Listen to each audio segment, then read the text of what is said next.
नमस्कार, जय हिंद दोस्तों। दोस्तों, एक देश के बारे में अमेरिका हर वक्त गलत साबित हुआ है और वो है भारत। जी हाँ दोस्तों, अभी ट्रंप का जो नेशनल सिक्योरिटी स्ट्रेटेजी का रिपोर्ट निकला है, उसने साबित कर दिया इस बात को। जी हाँ दोस्तों, जिस दिन व्लादिमीर पुतिन साहब भारत आए, उसी दिन उन्होंने इस रिपोर्ट को सार्वजनिक किया। उनको लगा कि भैया रिपोर्ट जो है इसको भारत भी पढ़ेगी। क्यों सार्वजनिक की उस दिन? क्योंकि उसमें बहुत सारी चीज़ें उल्लेख की गई है। उसको उसमें यूरोप को लेके बहुत सारी बातें उल्लेख की गई है। उस पे भारत को लेके बहुत सारी चीज़ें उल्लेख करी गई है और भारत को लेके बहुत सारी महत्वपूर्ण चीज़ों के बारे में उल्लेख की गई है। तो वीडियो पे अंत तक बने रहे और अगर आप नए हैं चैनल पे तो चैनल को ज़रूर सब्सक्राइब करें, दोस्तों के साथ शेयर करें, जैसे कि दूसरे भी मेरे चैनल को सब्सक्राइब कर सकते हैं। और अगर आपको वीडियो अच्छा लगे तो वीडियो को लाइक करें और एक कमेंट भी ज़रूर करें कि आपको वीडियो कैसे लगा। तो दोस्तों, ऐसा है कि इस रिपोर्ट में पहले तो मैं थोड़ा यूरोप के बारे में बता दूं। यूरोप को बिल्कुल मतलब जो है दे हैव क्या ही मैं बोलूँ, जो है उन्होंने एक ड्रामेटिक शिफ्ट करी है। यूरोप को जैसे बोला है प्रताड़ित कर दिया है, जिससे बोल सकते हैं हम लोग। अमेरिका ने उस रिपोर्ट में कहा है कि भैया जो है यूरोप के देश जो है ये अमेरिका के ऊपर पूरा बिल्कुल अमेरिका के कंधों पे चढ़ के ये घूम रहा है। अमेरिका का पावर का इस्तेमाल वो लोग कर रहे हैं। मतलब इस एक तरफ से मान लीजिए कि उन्होंने कहा कि भैया ये यूरोप के देश जो है ये फ्री लोडर्स हैं। ऊपर से वो तो नेटो अलाई है सारे देश। तो उन्होंने कहा है कि भैया उस पे भी वो खर्चते नहीं है कुछ। तो वो भी बोला है कि भैया तुम लोग तो कुछ खर्चते नहीं हो, अब जो है तुम लोग खर्चना शुरू कर दो और अमेरिका जो है अब खर्च करना बंद कर देगा, अब कोई पैसे लगाएगा ही नहीं। तुम लोग जो है यूरोप के डिफेंस के लिए नेटो में तुम लोग पैसे लगाओ। अमेरिका क्यों लगाएगा पैसे? तुम्हारे सुरक्षा के लिए। ये भी उन्होंने एक वाजिब बात कही है। फिर उन्होंने कहा कि भैया अब जो है American soldiers, American military, America जो कन्वेंशनल जो हार्डवेयर, वो अमेरिका अभी इस्तेमाल नहीं करेगा तुम्हारे सुरक्षा के लिए। अब जो है तुम लोग खुद अपना जो मिलिट्री बनाओ और अपनी सुरक्षा खुद करो। और ऊपर से उन्होंने कहा कि भैया देखो, तुम लोग तो अपना जो अपने बॉर्डर्स की सुरक्षा नहीं कर पा रहे हो और हर वक्त अमेरिका की मदद मांगते हो। अब जो है तुम लोग अपने बॉर्डर्स जो है उसकी भी सुरक्षा तुम लोग करो।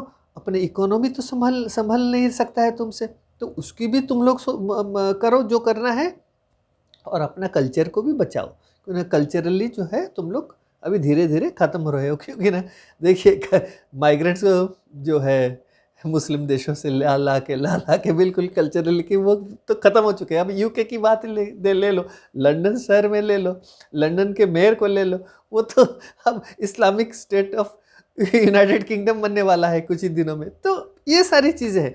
तो एक तरफ से अमेरिका ने बोल लिया कि भैया अब तुम अपना संभालो, मैं अपना देखता हूँ। वैसे भी अमेरिका का जो इकोनॉमी हालत बहुत खस्ता है। तो ये चीज़ है, इसीलिए उन्होंने ये सारी चीज़ें यूरोप के ऊपर लगाई है। लेकिन भारत को लेके उन्होंने कई सारी बातें कही। भारत उस रिपोर्ट में उल्लेख किया गया है कि भैया भारत जो है एक क्रिटिकल स्ट्रेटेजिक पार्टनर है। ये एक्चुअली में क्या है, चाइना के विरोध मतलब चाइना के अगेंस्ट में अगर कोई खड़ा हो सकता है तो वो भारत है। और कोई अगर इकोनॉमिक कंपटीशन दे सकता है तो वो चाइना को, वो भारत है। तो और रीजनल सिक्योरिटी जो है इंडो पैसिफिक रीजन में, उसका मुकाबला, चाइना का मुकाबला कौन कर सकता है? वो भारत करेगा।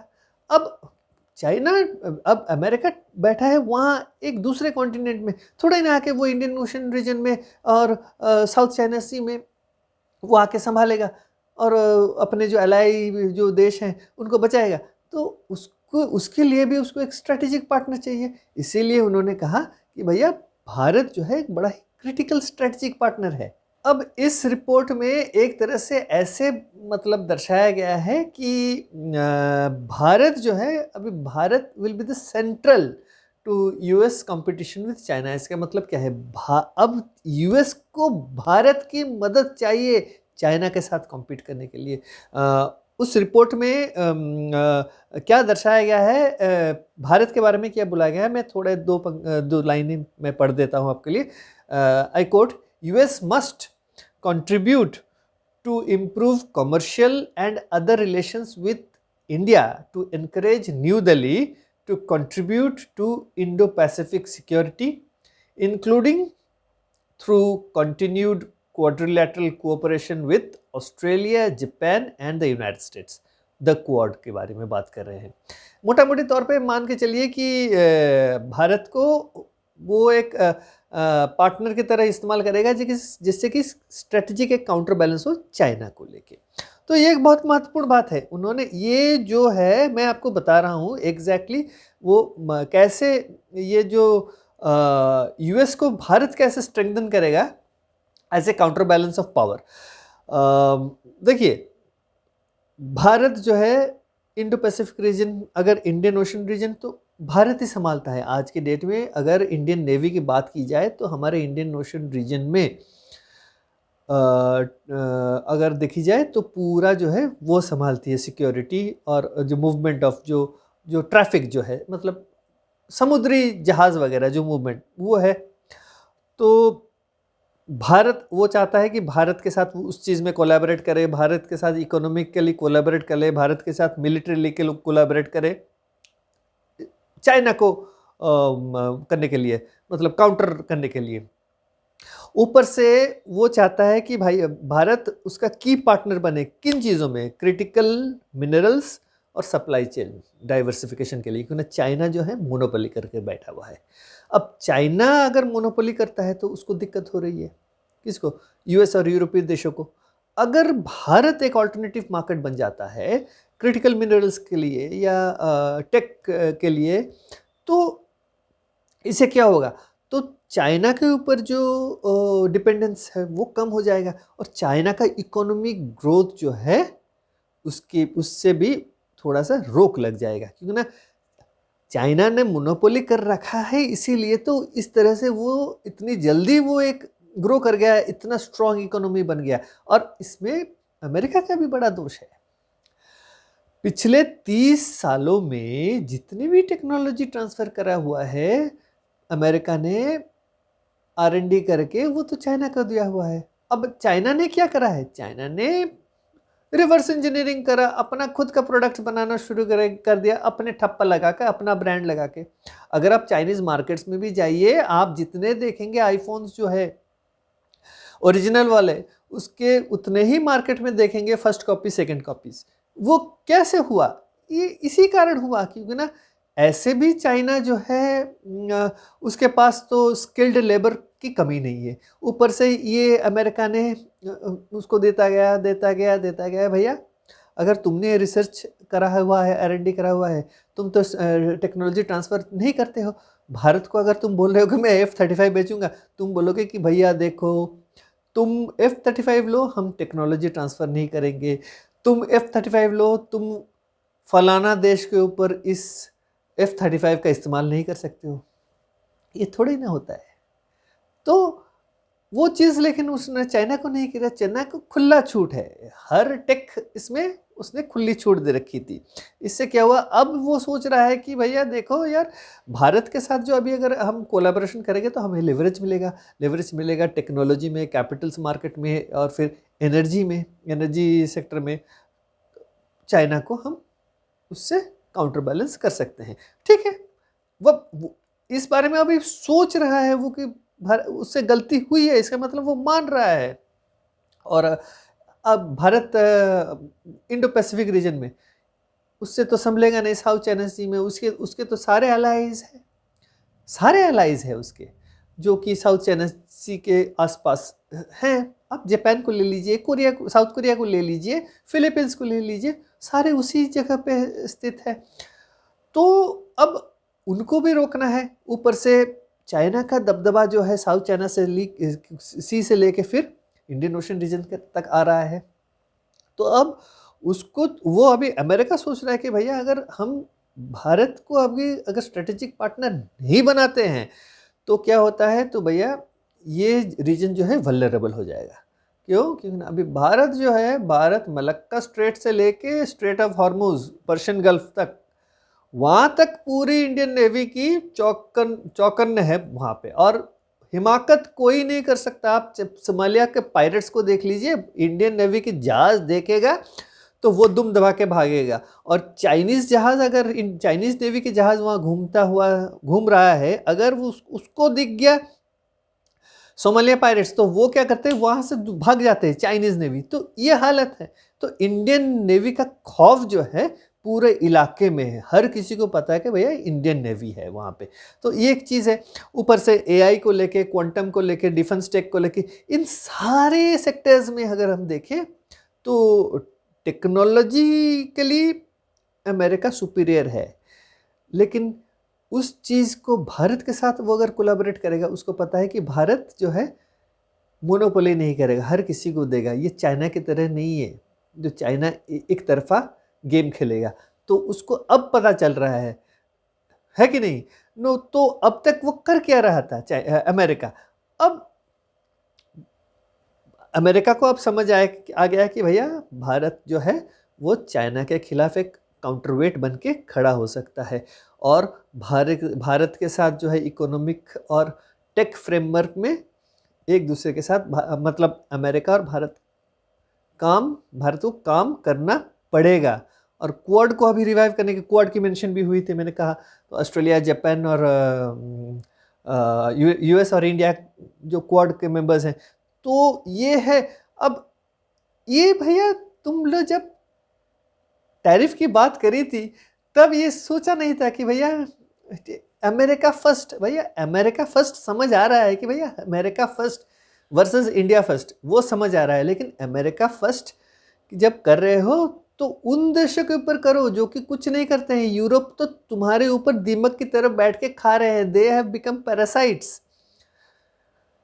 खुद कुछ टेक्नोलॉजी, कुछ जो भी कुछ कर रहे हैं डिफेंस को लेके, कुछ कर रहे हैं, बस उतना ही, और कुछ नहीं करना। ना सॉफ्टवेयर के ऊपर काम करना, ना टेक्नोलॉजी के ऊपर काम करना, ना इलेक्ट्रॉनिक्स के ऊपर, कुछ नहीं, सिर्फ दूसरे के ऊपर निर्भर होके दिमाग की तरह खाना।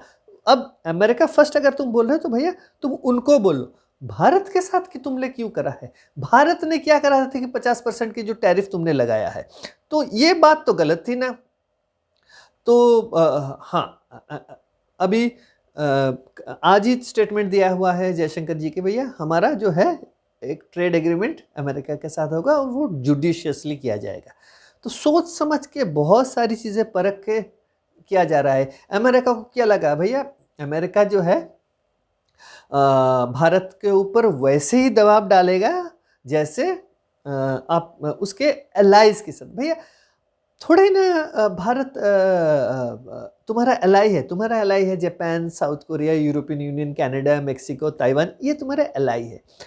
तुम you are the milk cow, और वो तुम्हारे से ही सारी चीज़ें लेते हैं, सुविधाएं लेते हैं। तो तुम उन पे दबाव डालो, तुम उनके ऊपर टैरिफ लगाओ, तब जाके वो मानेंगे, क्योंकि ना वो तुम पे निर्भरशील है। भारत तो तुम पे निर्भरशील नहीं है। वो जितने निर्भरशील है तुम पे, भारत तो उतना निर्भरशील नहीं है, ना ही भारत तुम्हारा एलाई है। तो भारत तो एक इंडिपेंडेंट है, कंट्री है। भारत का क्या पड़ा है, भारत जो है अपना जो है वो खुद का ट्रेड, कॉमर्स, सारी चीज़ें इंडिपेंडेंटली करता है। और अगर हम भारत की बात करें, देखिए भारत क्या है, भारत जो वेपनरी है वो हर किसी से खरीदता है। वो रूस से खरीदता है, वो यूरोप से खरीदता है, वो अमेरिका से खरीदता है कि नहीं खरीदता है। तो हमारा तो कोई किसी के साथ अलायंस नहीं है। It means we are an independent power. और ऊपर से भारत ने कभी ना ही अमेरिकन सोल्जर्स को भारत पे कदम रखने दिया है, ना ही रशियन सोल्जर्स को, मतलब मैं बोल रहा हूँ एज बेसिस, किसी को तो अलाउ नहीं किया करा हुआ है। लेकिन तुम जो हो अपने अलाइज, जैसे कि जापान के अंदर, कोरिया के अंदर, फिलीपींस के अंदर, इन सारे देशों में तुम लोग अपना सोल्जर्स, अपना बेस बनाए बैठे हो। मिडल ईस्ट के देशों में अपना बेस बनाए बैठे हो। तो वो लोग तुम्हारे बात मानेंगे, ना कि हम लोग मानेंगे। और हाँ, भारत, जब तुम लोगों ने सैंक्शन लगाया रशिया के ऊपर, भारत ने लगाया था क्या सैंक्शन के ऊपर? भैया नहीं। We have an independent foreign policy, we have an independent power, हमारा we are independent sovereign country. हमारा रूस के साथ जितना अच्छा संबंध है उतने ही अच्छे संबंध है यूरोप के साथ, उतने ही अच्छे संबंध है मिडिल ईस्ट के देशों के साथ, उतने ही अच्छे संबंध है यूएस के साथ। अब डोनाल्ड ट्रंप ने साहब ने सैंक्शंस लगाई, 25% का जो है टैरिफ लगाया है रशियन ऑयल खरीदने के लिए। भैया ठीक है, आप you are thinking about America first, but by that way you are losing an partner, strategic partner, ये भी बात है। और भारत जो है वेस्टर्न इंटरफेरेंस अपने देश में तो अलाउ नहीं करता है, कभी नहीं करता है। आप लोग किसी और देश में जाके रिजिम चेंज करा सकते हो, भारत में तो रिजिम चेंज नहीं करा सकते हो। तो एक तरह से हम जो है, भारत जो है एक स्ट्रैटेजिक ऑटोनॉमी में बिलीव करता है। तो भारत के बगैर अमेरिका जो सोच रहा था कि वो कर लेगा, वो नहीं कर सकता। अमेरिका, भारत की ज़रूरत अमेरिका को ज़्यादा है, ना कि भारत की अमेरिका का ज़रूरत। तो ये है। तो एक तरह से हम ये बोल सकते हैं कि भैया देखिए, अमेरिका अभी भारत को स्ट्रेटेजिक पार्टनर बनाने की कोशिश में अभी लगा पड़ा है। और ये नेशनल सिक्योरिटी स्ट्रेटेजी जो 2025 के रिपोर्ट ने है, उसमें क्यों उन्होंने करा हुआ है? क्योंकि ना भारत भैया 4th लार्जेस्ट इकोनॉमी है, तीसरा बनने वाला है, न्यूक्लियर पावर है, स्पेस पावर बन रहा है, मैन्युफैक्चरिंग हब बन रहा है, और ये गल्फ और इंडो पैसिफिक रीजन में एक स्टेबलाइजिंग कंट्री बन रहा है। देखिए, डोनाल्ड ट्रंप साहब ने पाकिस्तान के साथ मिलके जो करा हुआ है, एक इट्स अ सॉर्ट ऑफ वो जो रीजनल स्टेबिलिटी को डिस्टर्ब कर दिया उन्होंने। तो उसको अभी सही करने में भारत को भी टाइम लगेगा। एक तो उन्होंने आसिम मुनीर को इतना बढ़ावा दिया कि आज आसिम मुनीर पावर पे आके बैठ गया है, a sort of he is a defect ruler of Pakistan. तो ये बात है। और भारत जो है एक अभी बड़ा जो है voice of the global south बन चुका है। तो अमेरिका के लिए चाइना के खिलाफ भारत की ज़रूरत है। सप्लाई चेन अगर डाइवर्सिफाई करोगे तो भारत की ज़रूरत है। टेक्नोलॉजी स्टैंडर्ड्स की बात अगर करोगे और मैन्युफैक्चरिंग की बात करोगे तो भारत की ज़रूरत है। इंडो पैसिफिक रीजन से अफ्रीका तक अगर चाइना को काउंटर करना है तो भारत की ज़रूरत है। तो हर चीज़ में तो भारत की ज़रूरत है। इस अमेरिका को भी पता है, चाइना को भी ये बात पता है, रशिया को भी ये बात पता है, और भारत तो खुद उसको पता ही है कि भारत के महत्व क्या है। तो एक तरह से मान के चलिए कि अमेरिका को अब पता चल गया है कि बगैर भारत के कोऑपरेशन के कुछ नहीं हो सकता है। इफ़ द वर्ल्ड अगर स्टेबल एक इकोनॉमी चाहते हैं तो भारत को ऑन बोर्ड लेना बहुत ज़रूरी है। तो अब देखते हैं आगे। अब देखिए, पुतिन साहब तो भारत से अभी विदा हो चुके हैं। जो भी चीज़ें होनी थी, जो भी एग्रीमेंट्स होने थे और डिफेंस डील्स होनी थी, वो सारी चीज़ें अभी पटरी पे बैठ गई है। अब कुडम के जो ये न्यूक्लियर उसके लिए प्लांट के लिए फ्यूल वगैरह भी आ चुके हैं, दूसरे प्लांट की बात हो रही है। तो ये सारी चीज़ें भी हो गई हैं। और आर्कटिक में भारत का जो है एक कोलैबोरेशन होने वाला है रूस के साथ। तो बहुत सारी चीज़ें हुई हैं। अमेरिका की भी नज़र है। अब देखा जाएगा कि अमेरिका जो है भारत के साथ क्या नया डील करने वाला है। देखिए, इसमें भारत के फ़ायदे के साथ साथ ज़्यादा फ़ायदा होगा अमेरिका का। तो डोनाल्ड ट्रंप साहब कब भारत आ रहे हैं और क्या डील होने वाला है, तो उसी का इंतज़ार है। तो इस वीडियो को यहीं पे समाप्त करता हूँ। अगर आपको वीडियो अच्छा लगा है तो वीडियो को ज़रूर लाइक करें और चैनल को सब्सक्राइब करना ना भूलें। तो अगले वीडियो तक जय हिंद, नमस्कार।